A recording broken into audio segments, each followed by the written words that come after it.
Bloomberg Audio Studios. Podcasts, radio, news. In the meantime, we want to talk about the global wellness economy, which is something that is no longer a niche market. You know that. It's something we like to talk about a lot here at Bloomberg, especially from our Pursuits team. It is a $6.8 trillion powerhouse projected to hit nearly $10 trillion by the end of this decade. That's according to the latest note from the Global Wellness Institute. At the intersection of all that's happening when it comes to the wellness market, surge and women's sports is our next guest. For over a decade, Ashley Flair, known to the global audience as Charlotte Flair, has been a top-tier superstar for WWE, winning numerous championships, including the WWE Women's Championship, a record 14 times. Unbelievable. Today, she is leveraging her brand equity as an angel investor, specifically in the mental health and apparel space with the brand of Self-Care is for Everyone. And we're delighted to have Ashley Flair with us. She joins us from Orlando, Florida. Ashley, great to have you here with us. First of all, congratulations on all your accomplishments. That's really, really cool. Thank you. I feel like this might be my biggest one yet. Well, if it goes the way I hope. Well, tell us about, let's go there because you've accomplished so much at the WWE. Tell us about, your hopes, your dreams, your expectations, and where you are in that process. I still have hopes and dreams within the WWE, and Charlotte Flair and my passion for wrestling means the world to me. And I still, have many years left on my career.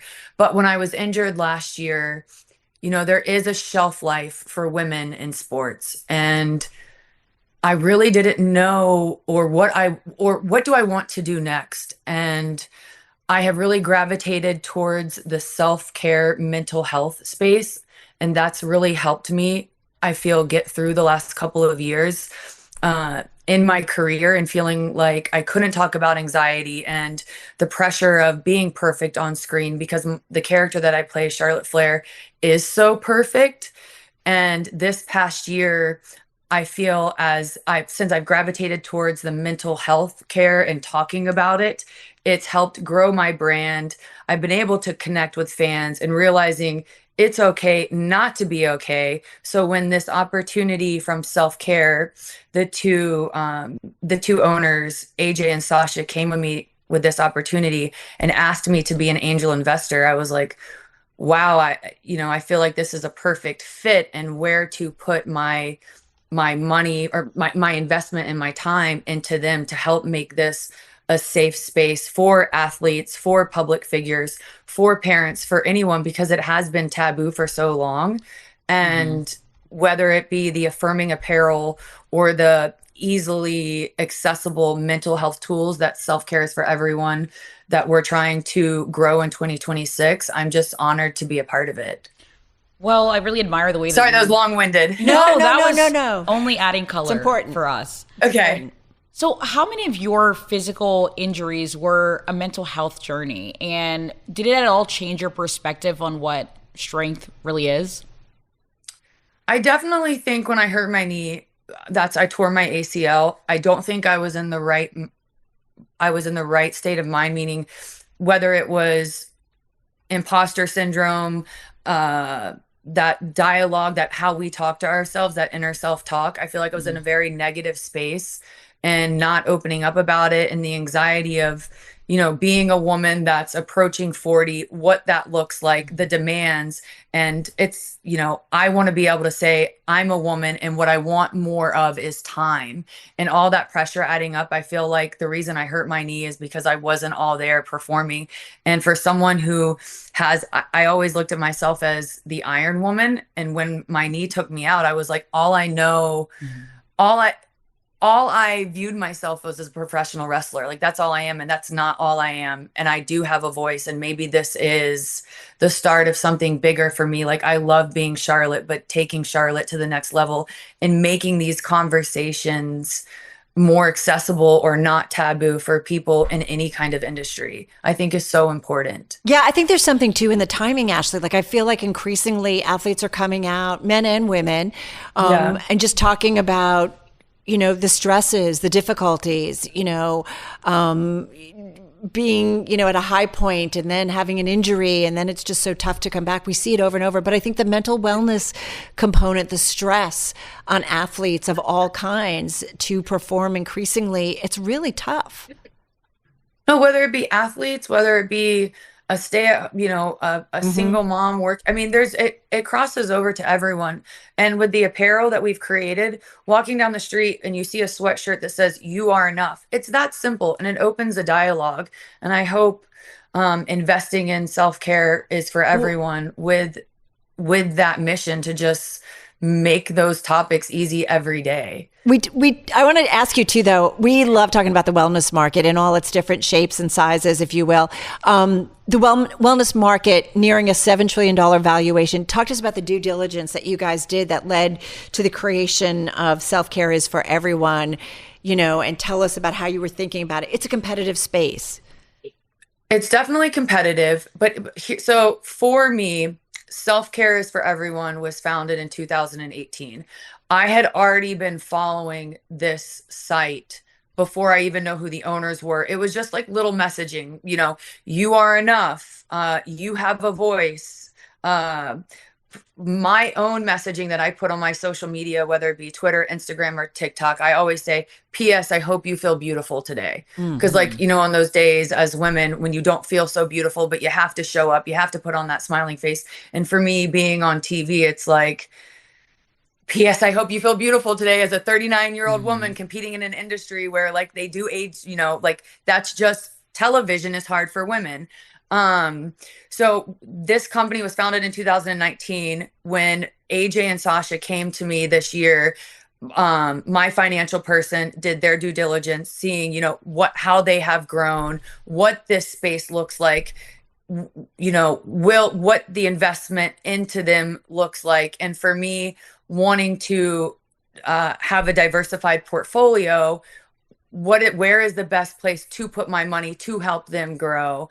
And that's how much I believe in what they've already done and what they brought to me. Plus they have a 6-month campaign with Target already with Kleenex, which is an everyday product, which you see our messaging on. So from a business standpoint, I am just the investor. Exactly what they have raised, I could not tell you the numbers, but I do know for suicide prevention and the apparel, it was, to me, I was blown away what they've just been able to do with just the online presence, with the two of them, with no other big names attached. I mean, personalities via social promoting them. So that's where I come in, bringing my audience, my investment. So Ashley, your branding goes on different products, right? Is that how it works, or?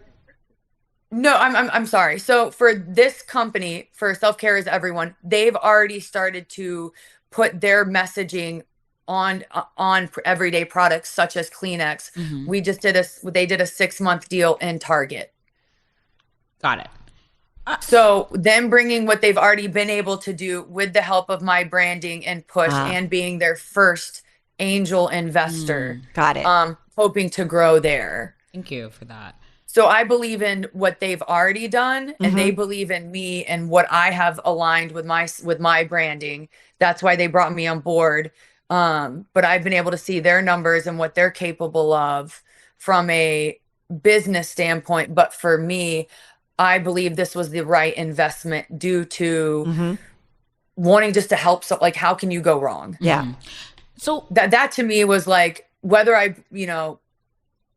the ultimate goal is to make money, and it is a business. But to me, when you don't know what to do with, I don't know what my next step is after WWE, but what I do know is I want to help people. That's why I invested in them, because I know you can't go wrong in helping create a safe space for people. I want to become the person that I needed growing up. And I felt like investing in Self-Care for Everyone was the perfect step in that, and being their angel investor. Well, I want to go back to that. If you could go back to Ashley at the beginning of your career before the global fame, what is one self-care mantra that you would whisper to her? Just believe in yourself. Be your own hero. Well, wrestling wasn't always, it was never in my to-do list or dreams or, I played volleyball in college and then I graduated. I was lost. I became a personal trainer. I always was drawn to public relations. I did like PR. But then my little brother, who had a really bad drug addiction, always wanted to follow in my father's footsteps. So I thought, maybe if I tried wrestling, because I was given the opportunity by Triple H, our head of creative now, in 2012, that I could get him on the right path. So when I started, I really didn't know what I was getting into, because I liked wrestling, but back then, women were secondary storylines. They were eye candy. I never viewed myself as a professional wrestler, supermodel, anything like that. So when I started, it was just more me needing to save myself from a prior situation. So it's funny. I spent my whole life trying to save my little brother, who ended up dying a couple months after I started, when ultimately he saved me and gave me this dream. And I feel I have helped change the landscape for women in a male-dominated industry in wrestling. So if I can take something from nothing and turn what I did, the character of Charlotte, into today as the most decorated woman of all time, what can I do in the mental health space with the work ethic and the passion that I had for wrestling, and bring that same passion to helping people, create that space with the determination I had in wrestling. Yeah. And I wish, like, for my brother who passed away, yes, he had a drug addiction, but I really feel in 2000, like from, the early 2000s to 2012, I think it was taboo for men to say they had anxiety or what they were dealing with, or pressures. And not saying my brother would have been, still with us, but at least, like, it's okay for men to be like, hey, I'm burnt out. Yeah, I feel like, it's, and first of all, and mostly, Ashley, so sorry for your loss. And thank you. And, things that life throws at us, and how we figure out a way forward. And then, it's really heartening to hear you talk about, wanting to help others. And I get it. I think COVID, though, was something that opened up where everybody was feeling stressed, right? It was something that everybody was talking about, mental health and mental wellness. And it was just a really, really big change in terms of the conversation more broadly. So I can totally get why you're also drawn to it. I'm also, you said about men versus women. What was the most difficult aspect of that difference for you in WWE? Or did you not feel it? It's not that